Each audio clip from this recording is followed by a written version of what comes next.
There is a water heater with no electricity, no pump, no moving parts, and no monthly bill. 85 million of them sit on rooftops across China right now, heating water to 150 degrees, using nothing but sunlight and a vacuum. Then building codes, certification fees, and a $30 billion industry made sure you would never install one. In 1983, inside a laboratory at Tsinghua University in Beijing, a material scientist sealed two glass tubes together, pumped the air from the gap between them, and pointed the assembly at the sun. The inner tube reached 150 degrees. The outer tube stayed cool to the touch. No electricity, no wiring, no fuel. The heat came from the sun. It stayed because of the vacuum. 30 years later, 85 million of those systems sit on rooftops across rural China. They heat water every morning for free. They have never stopped working. In most American counties, you cannot legally install one without passing through a certification gauntlet that costs more than the unit itself. And the organizations that run that gauntlet are funded by the companies that sell the thing it replaces.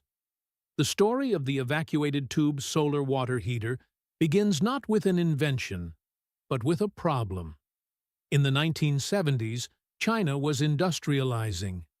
Millions of rural households needed hot water, and there was no infrastructure to deliver it.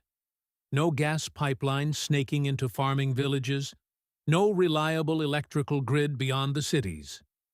Coal was dirty and scarce. The government turned to the sun. In 1979, Tsinghua University established a solar energy research team in Beijing.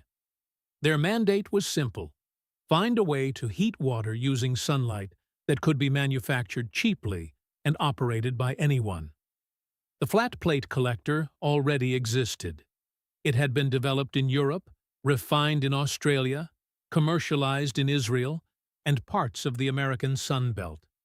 It worked, but it was expensive to manufacture, required copper or aluminum absorber plates, and lost heat rapidly in cold weather.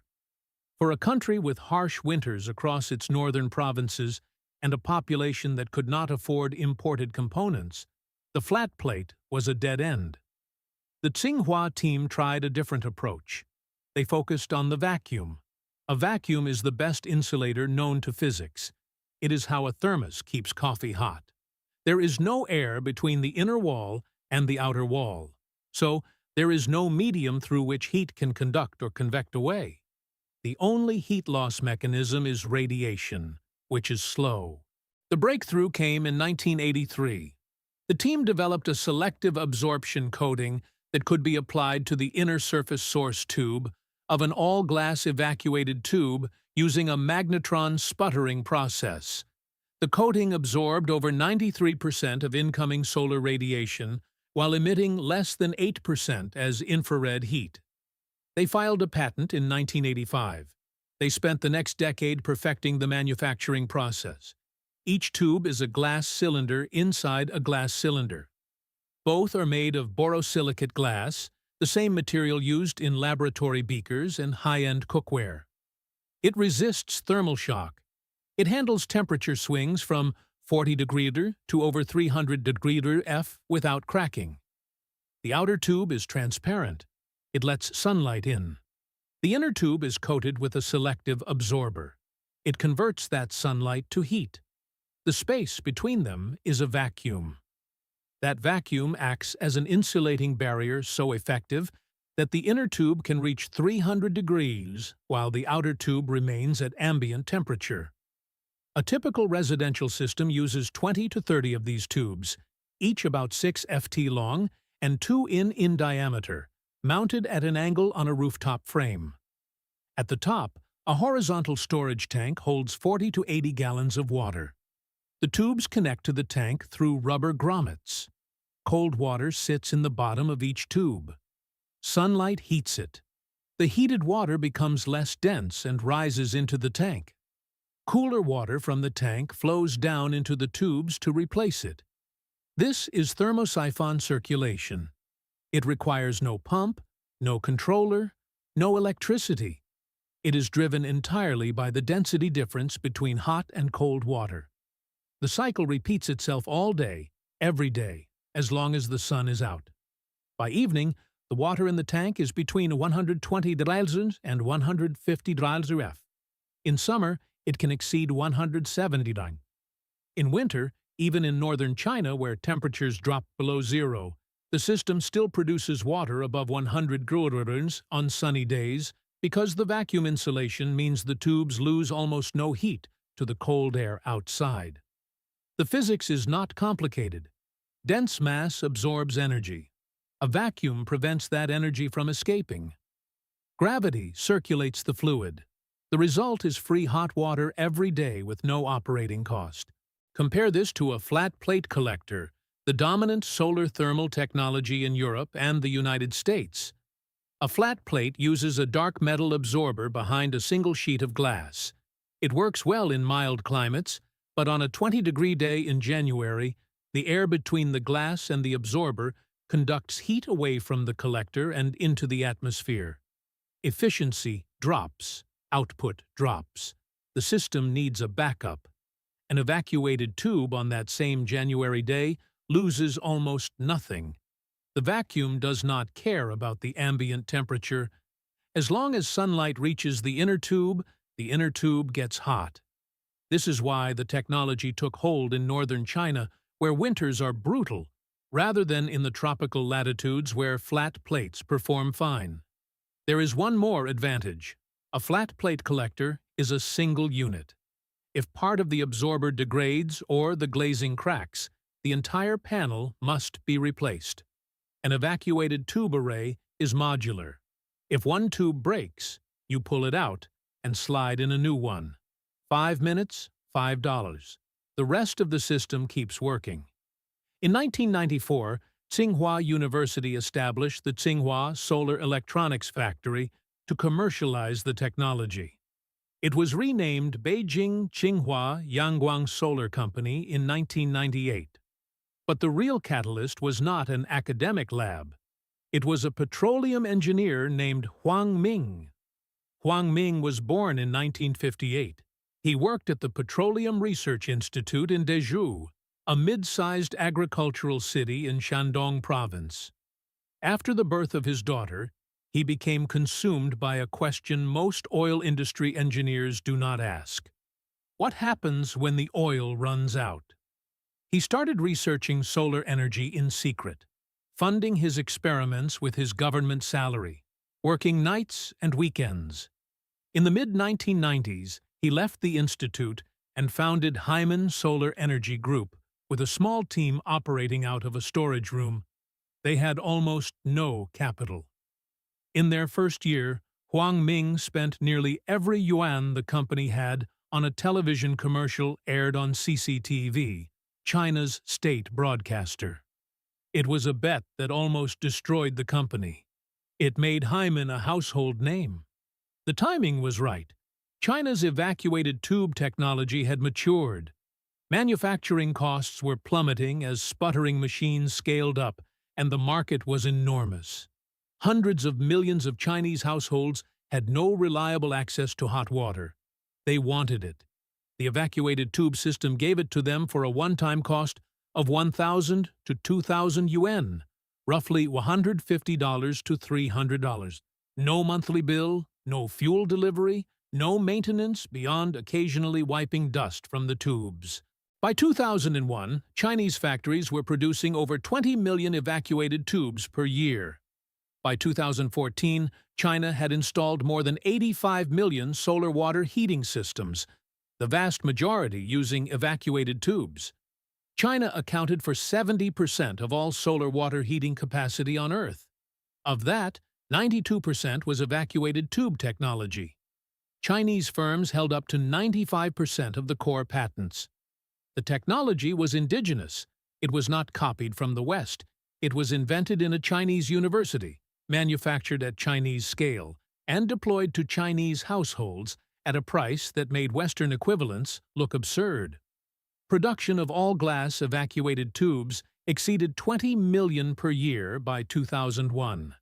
By 2011, Hyman alone was producing 2 million square meters of solar thermal collectors annually. The performance data is not ambiguous.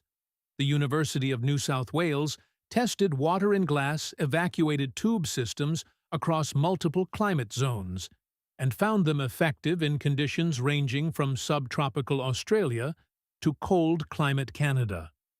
A study published in the Proceedings of the Institution of Mechanical Engineers compared evacuated tube designs in Hong Kong and found that even in a humid subtropical climate, systems reliably delivered water temperatures between 120 and 160 degrees Fahrenheit, with zero energy input.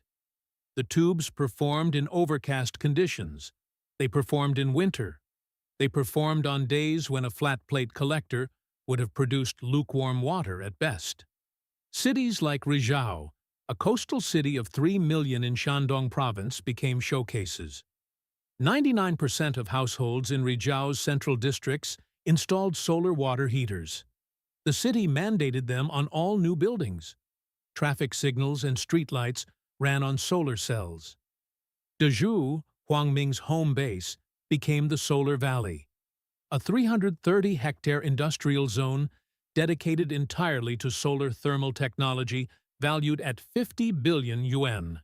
Goldman Sachs invested nearly $100 million. Huang Ming was awarded the Right Livelihood Award in 2011, sometimes called the Alternative Nobel Prize, for his work in mass-deploying solar thermal energy.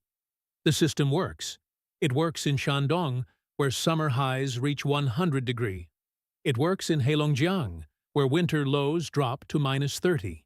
It works in Tibet at 14,000 afteritrons, where direct solar radiation is among the highest on Earth.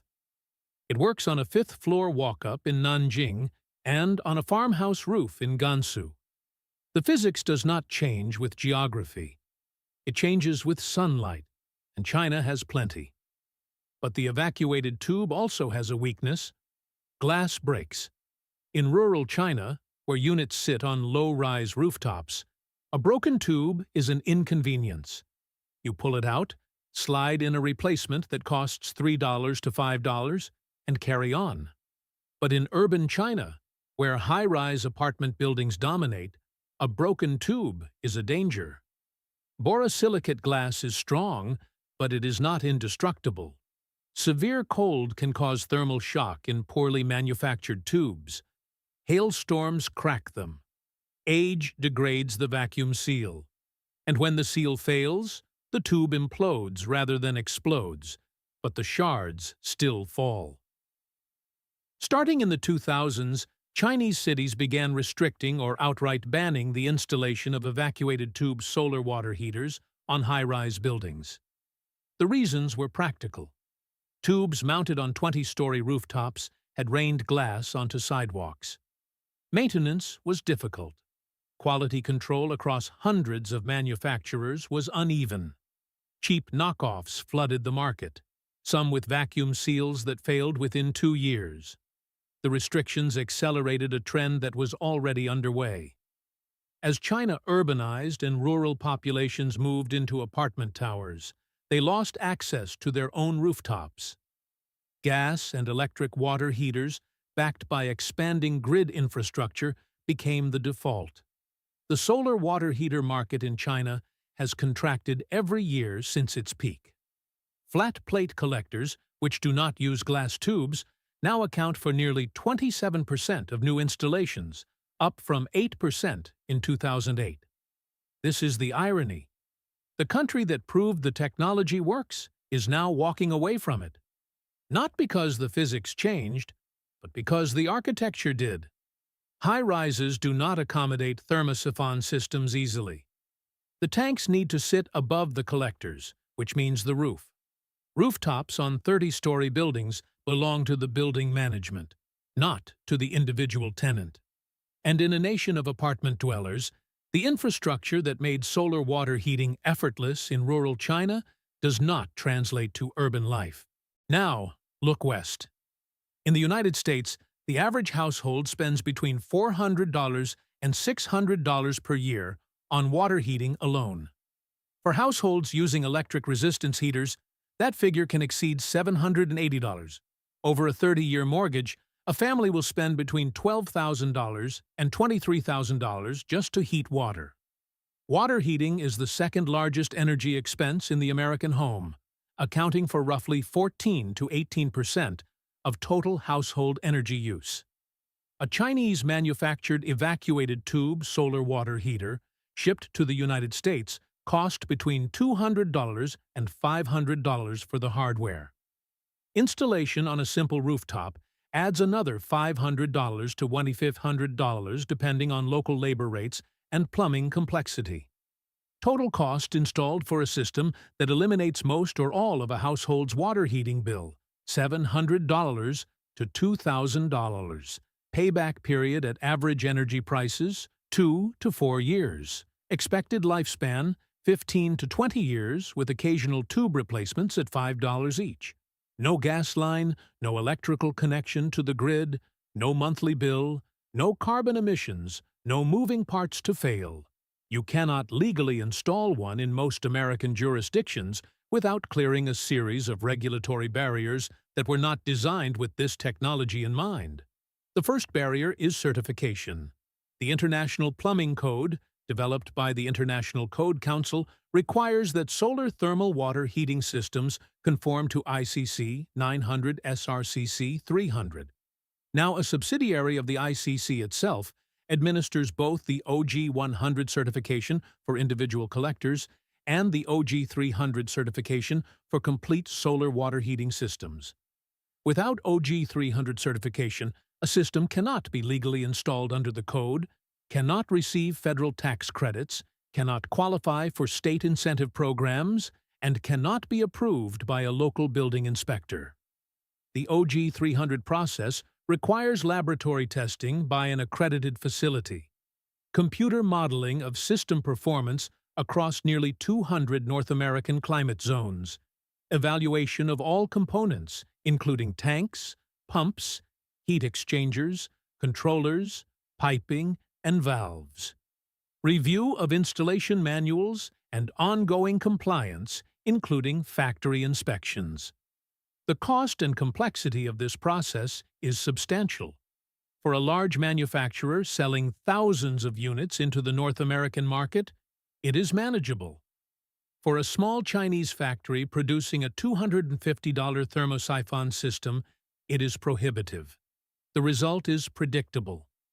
As of today, the number of passive thermosiphon evacuated tube systems with OG 300 certification that are available in the United States market can be counted on one hand. The Sunbank SB40G, a 40-gallon system manufactured with an SRCC certified design, is among the only evacuated tube thermosiphon units legally available. It retails for roughly $3,000 to $4,000 installed, 10 to 15 times the cost of the same basic technology in China. The second barrier is the International Residential Code itself. Section solar thermal systems connected to domestic plumbing. It requires a thermostatic mixing valve complying with ASSE 1017, a temperature-indicating device, isolation valves, bypass piping for multi-tank systems, and compliance with the International Mechanical Code. Every component must be listed and labeled by an approved testing laboratory. The system must be installed by a licensed plumber. A permit must be pulled. An inspector must sign off. None of these requirements are unreasonable in isolation. Thermostatic mixing valves prevent scalding. Temperature monitoring prevents Legionella. Permits ensure accountability. But stacked together, they transform a $300 rooftop appliance into a $3,000 to $5,000 permitted installation that requires a licensed contractor, multiple inspections, and weeks of paperwork. The code does not distinguish between a complex active solar system with pumps, controllers, and glycol loops, and a simple passive thermosiphon that works on gravity. The same regulatory burden applies to both. Consider the path. A homeowner in Phoenix, Arizona, wants to install a $250 evacuated tube thermosiphon system purchased directly from a Chinese manufacturer. Step 1. The system has no OG 300 certification, so the building inspector cannot approve it. Step 2. The homeowner finds a certified system instead, which costs $3,500 installed because the certification cost is baked into the retail price. Step 3. The homeowner pulls a permit. Step 4. A licensed plumber installs the mixing valve, the temperature gauge, the isolation valves, the expansion tank, and the bypass piping. Step 5. The inspector signs off. Step 6. The homeowner applies for the federal tax credit, which requires OG 300 certification. Total time, 4 to 8 weeks. Total cost, $3,500 to $5,000 before credits. The system that was supposed to cost $300 and take an afternoon to install has become a major home improvement project. The third barrier is the Homeowners Association. About 75 million Americans live in HOA-governed communities. While many states have passed solar access laws that prevent HOAs from outright banning solar energy devices, the details matter. In California, the Solar Rights Act prevents HOAs from imposing restrictions that increase system cost by more than $1,000 or reduce efficiency by more than 10%. But evacuated tube systems, with their rows of glass cylinders and elevated storage tanks, are visually distinct from the flush-mounted photovoltaic panels that most solar access laws were written to protect. HOAs have demanded rear roof placement, concealment of piping, and design review committee approval. One homeowner in California who received HOA approval to install a solar water heater was later sent a letter of non-compliance demanding removal because the system was visible from the street. The fourth barrier is invisible. It is the market structure itself. The U.S. water heater market generated $4.7 billion in revenue in 2024. Globally, the market exceeded $30 billion. The dominant players are Rheem, A.O. Smith, Bradford White, and a few others. These companies manufacture the gas and electric tank water heaters found in 80% of American homes. They sell replacement units every 8 to 12 years. They sell parts. They sell installation services. They train the plumbers who recommend their products. A solar water heater that costs $300, runs for 20 years, requires no fuel, and can be maintained by the homeowner is a product that removes a customer from the market permanently. It does not need a gas line. It does not consume electricity. It does not break down on a schedule that generates a service call. It does not create a recurring revenue stream for anyone. The ICC, which writes the codes that govern what can and cannot be installed, is a membership organization. Its 64,000 members include manufacturers and industry representatives. Its supporting organizations include construction trade groups, materials manufacturers, and insurance coalitions. The SRCC, which certifies solar thermal products, is an ICC subsidiary. The organization that writes the code and the organization that certifies compliance with the code are the same entity. No conspiracy is necessary to explain the outcome. The system works exactly as designed. Certification protects consumers from dangerous products. Building codes ensure safe installations. HOA covenants maintain property values. Each rule is defensible on its own terms. Stacked together, they create a barrier that a $300 thermosiphon cannot economically cross. The house that needs nothing is a problem for everyone who sells something. Meanwhile, in countries where the International Residential Code does not apply, evacuated tube solar water heaters are simply appliances. In Turkey, solar water heaters are visible on rooftops in virtually every city. In Greece, 30% of households use solar thermal systems. In Barbados, solar water heater penetration exceeds 50%. In India, Government programs subsidize rooftop solar thermal installations.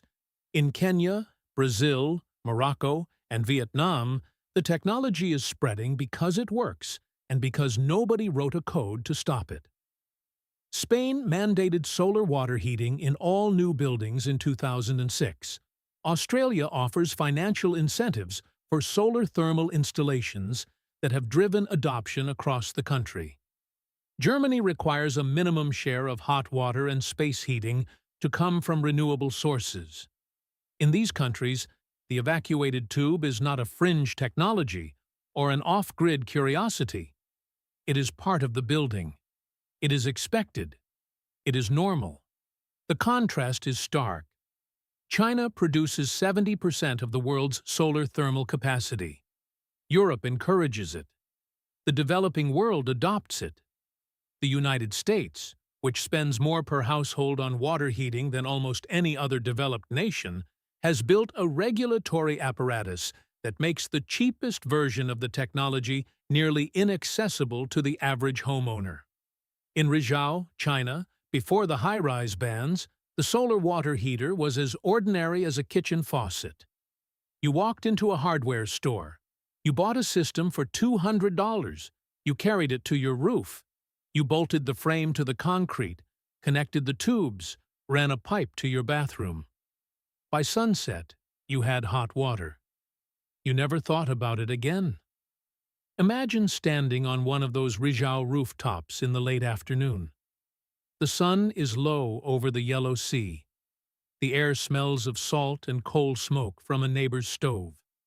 The tubes glow faintly, dark and warm, angled south at 35 degrees. You reach up and touch the glass. The outer tube is cool, almost ambient temperature, no different from a window pane. But inside, behind that vacuum layer less than a centimeter thick, the water is 140 degrees. You can feel the faint warmth radiating through if you hold your hand close, like standing near a wood stove from a foot away. The tank above is full, 50 gallons, wrapped in polyurethane foam. It will stay hot through the evening, through dinner, through baths for the whole family, through the dishes. In the morning, the sun comes back, and the cycle starts again. There is no hum, no pilot light, no meter spinning, no thermostat clicking on in the basement, no bill arriving in the mail. There is just glass, vacuum, water, and sunlight doing what physics has always done, and doing it for free. The average American household, over a 30-year period, will spend roughly $15,000 heating water. Some will spend more. A family with an electric resistance heater in a northern climate will spend over $23,000. That money goes to a utility company, which burns natural gas or coal, or runs a nuclear reactor to boil water to spin a turbine to generate electricity to push electrons through a wire to a resistance element in a tank in a basement to heat 50 gallons of water so a family can take a shower. There is a glass tube that skips every step in that chain.